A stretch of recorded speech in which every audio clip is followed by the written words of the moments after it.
Hi there. Happy New Year. I wanted to share something that I got from Ian that I forgot to show you guys. Look at this. Look at the hurricane did to this. This is a metal sign. You can hear it. I mean, like, I can barely even bend it.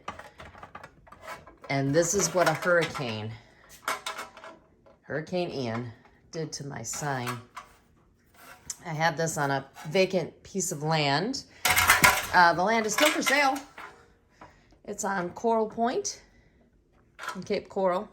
But anyway, I just wanted to show you. Isn't that crazy? Folded it up like it's a piece of paper.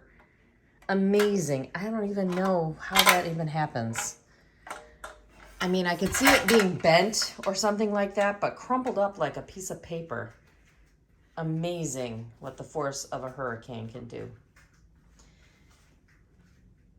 Anyway, have a good day.